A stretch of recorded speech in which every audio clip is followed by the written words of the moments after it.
وَكَأَيِّن مِّن دَابَّةٍ لَّا تَحْمِلُ رِزْقَهَا، اور کتنے ہی جاندار ایسے ہیں کہ جو اپنا رزق اپنی پیٹھ پر لاد کر نہیں پھرتے، کوئی سٹوریج نہیں انہوں نے کیا ہوا اپنا رزق۔ یہ سورۃ العنکبوت آیت نمبر 60۔ کتنے ہی چلنے پھرنے والے ہیں کہ وہ اپنا رزق اپنی پیٹھ پر لے کر نہیں پھرتے۔ اللہ یرزقها، اللہ تعالیٰ انہیں رزق دیتا ہے، وَإِيَّاكُمْ، اور تمہیں بھی اللہ ہی رزق دے گا، وَهُوَ السَّمِيعُ الْعَلِيمُ، اور وہی سننے والا علم والا ہے۔ یہ بہت بڑی اللہ تعالیٰ کی کوالٹیز ہیں، ہر مخلوق کی ہر آواز کو ہر وقت سننا اور اس کا علم رکھنا۔ یہ نہ کوئی فرشتہ کر سکتا ہے، نہ کوئی پیغمبر کر سکتا ہے، نہ کوئی اور مخلوق کر سکتی ہے، یہ اللہ کے ساتھ خاص ہے۔ تو اللہ تعالیٰ فرما رہا ہے کہ جاندار اپنا، کتنے ہی جاندار اپنا رزق اپنی پیٹھ پر لے کر نہیں پھرتے، ہم انہیں رزق دیتے ہیں۔ یہ پرندے جو صبح نکلتے ہیں کس آس اور امید کے اوپر، اللہ تعالیٰ ان کو کھلاتا ہے۔ اور پھر کئی ایسے پلانٹس موجود ہیں، وہ آپ دیکھیں کہ کیسی کیسی مخلوقات ہیں، کیسے کیسے درخت موجود ہیں دنیا میں کہ جو مینڈک کھا جاتے ہیں پورا پورا، یعنی ان کے پتوں کا ڈیزائن ایسا ہے کہ پتوں کا منہ کھلا ہوتا ہے، اس پہ کانٹے لگے ہوتے ہیں اور اٹریکٹیو چیزیں اس میں موجود ہوتی ہیں۔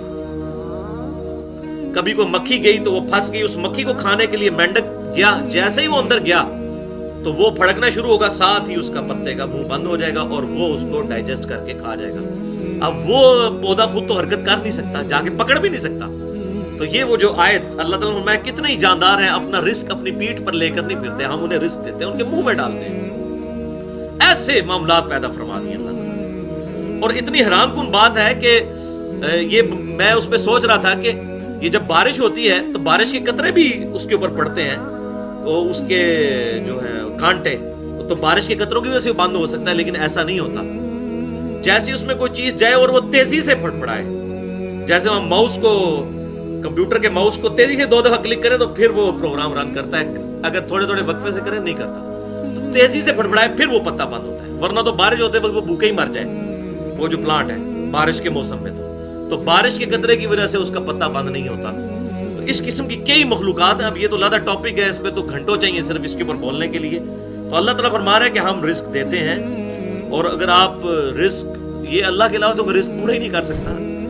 دنیا میں ملینز آف ویلز، دنیا میں لاکھوں ویلز، دنیا کے سمندروں میں، پیسیفک اوشن میں، اٹلانٹک میں، انڈین سی کے اندر ساری ملائی جائے تو لاکھوں ویلز بنتی ہیں، ان کی خوراک کون پوری کر رہا ہے؟ ایک جو ایوریج ویل مچھلی ہے اس کی ایک دن کی خوراک جو ہے نا چھوٹی ویل کی 500 کلو گرام گوشت ہوتا ہے، 500 کلو گرام، یہ کون پورا کر سکتا ہے؟ اور لاکھوں کے لیے پورا کرنا، اور یہ صرف ایک ویل مچھلی کی بات ہو رہی ہے، کیسا اس کے لیے انتظام کیا ہوا ہے۔ اور پھر باقی مخلوقات آپ گن، اس روئے ارض پہ ابھی تک جو مخلوقات دریافت ہو چکی ہیں وہ 2 ملین ہے سپیشیز، 20 لاکھ، یہ ان کی تعداد نہیں ہے بلکہ سپیشیز ہے۔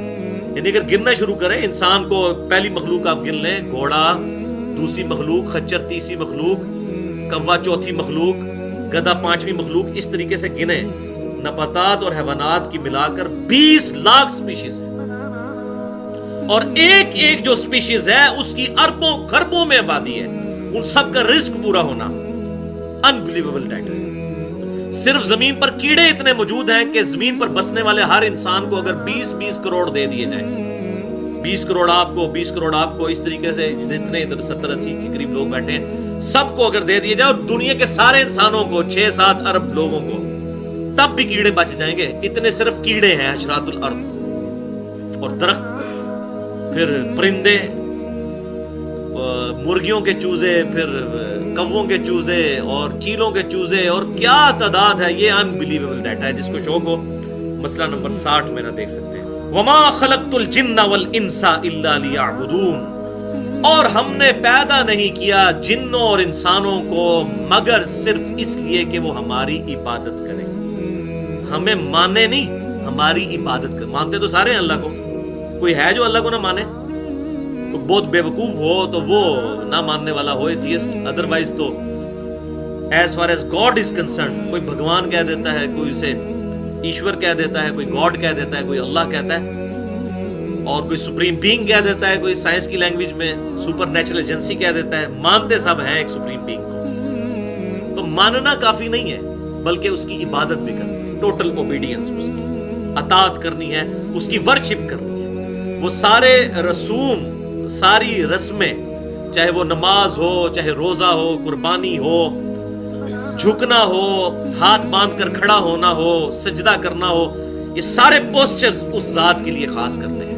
ان صلاتی و نسکی و محیای و مماتی للہ رب العالمین، بے شک میری نماز، میری قربانی، میرا جینا، میرا مرنا، سب کچھ اللہ رب العالمین کے لیے۔ تو ہم نے جن اور انسانوں کو نہیں پیدا کیا مگر صرف اس لیے کہ وہ ہماری عبادت کریں۔ تو یہ اکثر این جی اوز کہہ رہے ہوتے ہیں جی عبادت کے لیے تو فرشتے بھی بہت تھے۔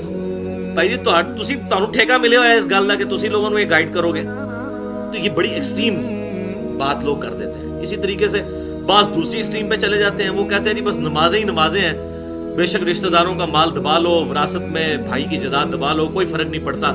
اگر داڑھی رکھی ہوئی ہے تو جس طرح اپنی داڑھی اور پگڑی سے پبلک کو دھوکہ دیا ہوا ہے، قیامت والے دن اللہ کو بھی دھوکہ دے لیں گے، بریکٹس میں۔ تو ہم نے جن اور انسانوں کو نہیں پیدا کیا مگر صرف اس لیے کہ وہ ہماری عبادت کریں۔ لیکن اس میں فرق ہے، جن اور انسانوں کو اللہ تعالیٰ نے اختیار دیا ہے، فرشتے عبادت کرتے ہیں اپنے اختیار کے بغیر، اور انسانوں اور جنوں کے پاس سب سے بڑی جو نعمت ہے وہ عقل کی نعمت، انسان اپنی چوائس سے اپنے رب کو چوز کرتا ہے۔ اور میں کہتا ہوں یہ اتنی بڑی دولت ہے جو جبریل کے پاس بھی نہیں ہے۔ جبریل اگر اللہ کا فرما بردار ہے تو اس لیے کہ اللہ نے انہیں فرما بردار بنایا، لیکن اگر کوئی انسان اپنی چوائس سے اپنے رب کو چوز کرے تو اس سے بڑی کوئی دولت نہیں۔ اسی لیے کہا گیا نا لقد خلقنا الانسان فی احسن تقویم۔ ڈاکٹر اقبال نے کہا کہ فرشتے سے بہتر ہے انسان بننا، وہ واقعی انسان بننا، بندے دا پتر بننا، خالی یہ چلتا پھرتا حیوان نہ ہو، واقعی انسان بننا جو اللہ تعالیٰ کو ریکوائرڈ ہے۔ تو انسان کے پاس سب سے بڑی دولت یہ ہے کہ انسان اپنی ول سے اپنے رب کو چوائس کرتا ہے۔ الحمدللہ۔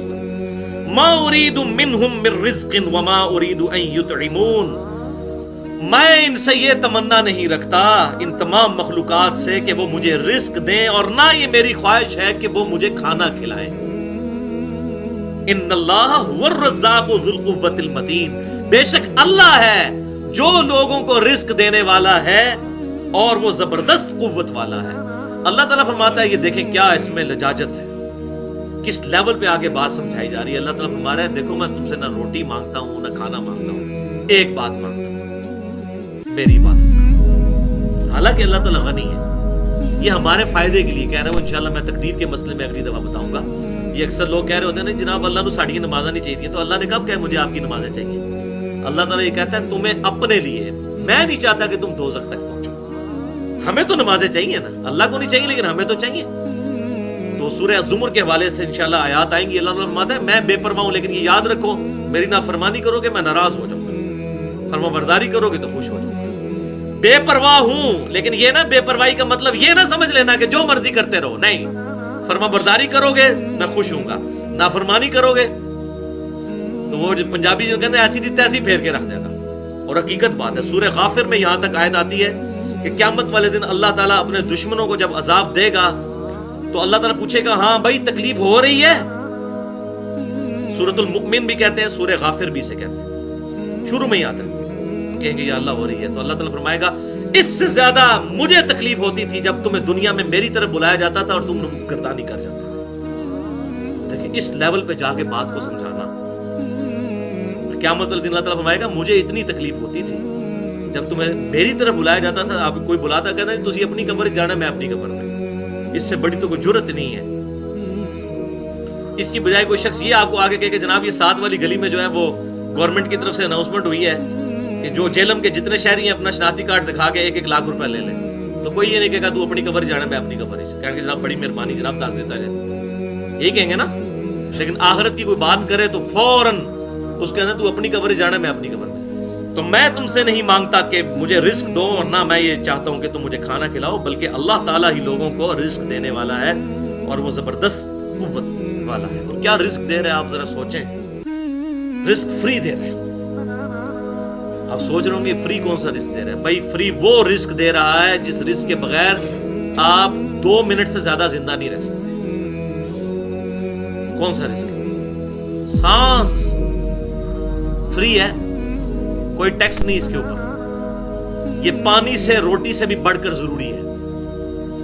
پانی روٹی کے بغیر تو انسان زندہ بھی رہ سکتا ہے, بلکہ یہ جو 2008 کے زلزلے میں جو عورت 2 مہینے تک وہ جو ملبے کے نیچے زندہ رہی تھی, اسی طریقے سے کتنے مریض ہیں وہ بستر مرگ پہ رہتے ہیں, کتنے کتنے دن تک کھاتے پیتے نہیں ہیں, کمزور ہو جاتے ہیں, لیکن گزارا چلتا رہتا ہے. لیکن سانس 1.5 سے 2 منٹ سے زیادہ انسان سانس نہیں روک سکتا. سانس چھوڑ دیں, اس کو پانی میں ڈال دینا, وہاں پہ وہ پانی بھی انہیل کرے گا تو مر جائے گا, یا مچھلی کو نکال کے ادھر رکھ دے باہر ہوا میں تو وہ مر جائے گی. تو یہ رزق اللہ تعالیٰ مفت دے رہا ہے سب کو, اللہ تعالیٰ سب کو کھلا رہا ہے. اللہ تعالیٰ فرماتا ہے مجھے رزق کی ضرورت نہیں تم سے, میں خود دینے والا ہوں. الحمدللہ. وَخَلَقْنَاكُمْ أَزْوَاجًا, اور ہم نے تمہیں جوڑوں کی شکل میں پیدا فرمایا.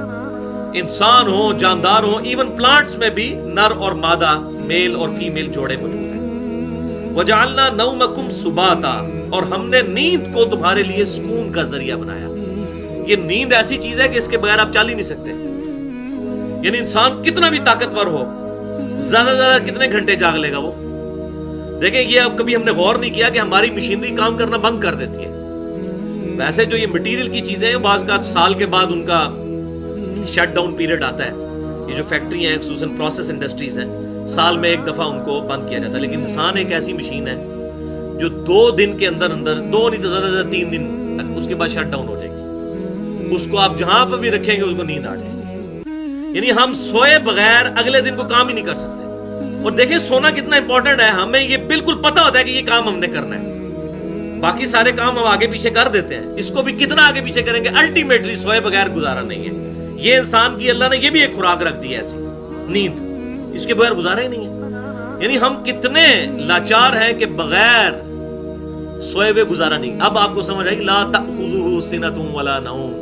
اللہ تعالیٰ فرماتا ہے نہ اسے اونگ چھو سکتی ہے نہ نیند. یہ اللہ کی کوالٹی ہے جو billions and trillions of years سے اللہ تعالیٰ هو الحی القیوم, ہر چیز کو تھامے ہوئے ہے اور خود سے زندہ ہے. ہم تو دیکھیں یہ کہتے ہیں جی وہ بزرگ حساب کتاب رکھیں گے, بزرگوں کے اپنی نیند روک کے بتا دیں. کوئی بندہ سویا ہوا ہو, جتنا مرضی وہ بزرگ ہو پہنچا ہوا, آپ اس کے پاس کھڑے ہو کر بات کریں وہ سن ہی نہیں سکتا. کہتے ہیں قبر میں جا کے سنتے ہیں, ان کو کہیں ادھر وہ جو سننا ہے وہ تو عبرت کے لیے وہ ایک موقع پر ہے. بخاری میں آتا ہے کہ جب مردے کو دفنا کر جاتے ہیں تو قدموں کی آواز سنتا ہے. وہ صرف اس لیے کہ وہ سارے سنتے ہیں, وہ ابو جہل بھی سنتا ہے, ابو بکر عمر عثمان والی بھی سنتے ہیں, میں اور آپ بھی سنیں گے, تاکہ نیک آدمی ہے وہ کہے شکر ہے یہ تو مجھے چھوڑ کر چلے گئے, میرے اعمال تو میرے ساتھ ہیں. اور جو گناہگار ہے اس کی حسرت میں اضافہ ہو کہ ان پہ مجھے تکیہ تھا جو مجھے چھوڑ کے چلے گئے, مجھے تو اپنے اعمال ساتھ لانے چاہیے تھے. اس سے پکڑ کے پتہ نہیں کیا مسئلے نکال لیے. بھائی کوئی کچھ نہیں کر سکتا. جو کہتے ہیں نا وہ مرنے کے بعد سن سکتا ہے, اس کو کہیں جو یہ لیٹا ہوا شخص ہے سامنے, اس کے سامنے بات کر کے بتائیں, وہ سن کے بتائیں. کوئی نہیں سن سکتا. انسان تو اتنا لاچار ہے اپنا پیشاب نہیں روک سکتا, نہیں روک سکتا, اور پیشاب بند ہو جائے تو کوئی جاری نہیں کر سکتا. یہ بات حقیقت